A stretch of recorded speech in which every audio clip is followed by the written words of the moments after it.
കാക്കിക്കുള്ളിലെ കലാഹൃദയം ചെങ്ങന്നൂർ സരസ് മേളയിലും കാണികൾക്ക് കൗതുകമായി. സാലിഹ് ബഷീർ എന്ന പോലീസ് ഉദ്യോഗസ്ഥനാണ് പാട്ടുപാടി കാണികളെ കയ്യിലെടുത്തത്. ഈ 50കാരൻ പോലീസ് സേനയിലെത്തിയിട്ട് 30 വർഷങ്ങൾ പിന്നിടുന്നു. സുഹൃത്ത് സമ്മേളനങ്ങളിലും അഗതി മന്ദിരങ്ങളിലുമൊക്കെയാണ് SI സാലിഹ് ബഷീർ ചെറുതായി പാടിത്തുടങ്ങിയത്. പിൽക്കാലത്ത് ഡ്യൂട്ടിക്കിടെ കാസർഗോഡ് കാഞ്ഞങ്ങാട് അയ്യപ്പ ക്ഷേത്ര നടയിലും പമ്പ ഗണപതി ക്ഷേത്രത്തിനു മുമ്പിലും ഭഗവാന്റെ ഉറക്കുപാട്ടു പാടുവാൻ അവസരം ലഭിച്ചു. പിന്നീട് നിരവധി ദേവാലയങ്ങളിലും പൊതുവേദികളിലും സംഗീതം ആലപിച്ചു. പാടിയ ഗാനങ്ങളും ഗസലുകളും ജനം ഏറ്റെടുത്തതോടെ തനിക്കും സംഗീതം വഴങ്ങുമെന്ന് വിനയപൂർവ്വം തിരിച്ചറിഞ്ഞു. പിന്നീട് മറ്റൊരു നിയോഗം പോലെ പാട്ടെഴുത്തിലേക്കും തിരിഞ്ഞു. ഇതിനകം ഒട്ടേറെ ഭക്തിഗാനങ്ങളും ലളിതഗാനങ്ങളും എഴുതി അവയെല്ലാം ആൽബങ്ങളാക്കി. ഇതിനിടെ റിലീസിനൊരുങ്ങുന്ന കൊച്ചിയുടെ തീരങ്ങളിൽ എന്ന സിനിമയിലും പാടി. 4-5 പുതിയ ആൽബങ്ങളുടെ പണിപ്പുരയിലാണിപ്പോൾ. 30 വർഷമായി ഞാൻ ജോലിയിൽ പ്രവേശിച്ചിട്ട്. പാട്ടിൻ്റെ വഴിയിലേക്ക് വന്നിട്ട് ഒരു 7 വർഷമേ ആയിട്ടുള്ളൂ. അതിനു മുമ്പ് പാട്ടുണ്ടോയെന്ന് ചോദിച്ചാൽ പാട്ടില്ല. പാടാൻ താല്പര്യമുണ്ടോയെന്ന് ചോദിച്ചാൽ പാടാൻ താല്പര്യമുണ്ട്, പക്ഷെ പാടിയിട്ടില്ല. പാടാൻ ആഗ്രഹമുണ്ടായിരുന്നു. ആഗ്രഹം പോലെ 7 വർഷം മുമ്പ് ഞാൻ ആദ്യം പറഞ്ഞു, പമ്പ ഗണപതി അമ്പലത്തിലാണ് പാടാൻ തുടങ്ങിയത്. ആ പാട്ടിലൂടെയാണ് ഞാൻ പാട്ടിൻ്റെ വഴിയിലേക്ക് വന്നത്.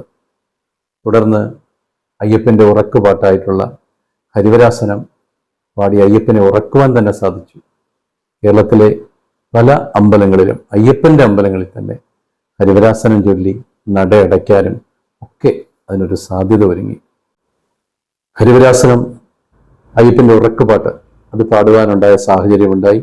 കേരളത്തിലെ പ്രശസ്തമായ പല അമ്പലങ്ങളിലും അല്ല ഹരിവരാസനം ചൊല്ലി നട അടയ്ക്കുവാൻ ഒരു സാധ്യത വരുന്നു. ഒരു പക്ഷേ അത് എല്ലാ ഗായകരുടെയും ഒരാഗ്രഹമാണ്.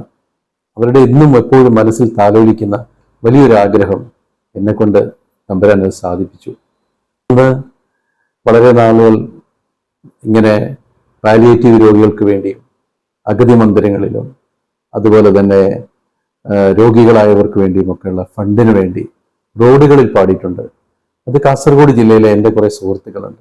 ഒരു പോലീസ് ഉദ്യോഗസ്ഥരും ബാങ്ക് മാനേജേഴ്സും ഒക്കെയാണ്. അവരുടെയൊക്കെ ഒരു പ്രയത്നത്തിൻ്റെ ഫലമായിട്ടാണ്, ഒരുപക്ഷെ അവരുടെയൊക്കെ സഹായം കൊണ്ടുകൂടെ ആയിരിക്കാം ഞാൻ ഈ ഒരു പാട്ടിൻ്റെ മേഖലയിലേക്ക് വന്നത്. ഈ 50കാരൻ പോലീസ് സേനയിലെത്തിയിട്ട് 30 വർഷങ്ങൾ പിന്നിടുന്നു. പാട്ടുപാടുക എന്നാൽ ഏറ്റവും വലിയ സന്തോഷമാണ്. സർവീസിൽ കയറി 30 വർഷമായെങ്കിലും പാട്ടിന്റെ വഴിയിൽ 7 വർഷമേ ആയിട്ടുള്ളൂ. പമ്പ ഗണപതി ക്ഷേത്രത്തിലാണ് പാടിത്തുടങ്ങിയത്. സഹപ്രവർത്തകർ വളരെയേറെ പിന്തുണ നൽകുന്നു. ഇനിയും ഒരുപാട് വേദികളിൽ പാടാൻ ആഗ്രഹിക്കുന്നുണ്ടെന്നും സാലിഹ് ബഷീർ പറഞ്ഞു. ബഷീർ മുഹമ്മദ് പിതാവും പരേതയായ നസീമ ബഷീർ മാതാവുമാണ്. വെറ്റിനറി ഡോക്ടറായ ഷബാന സാലിയും എഞ്ചിനീയറിംഗ് വിദ്യാർത്ഥി ഫർദീനും മക്കളാണ്. News bureau, Chengannur.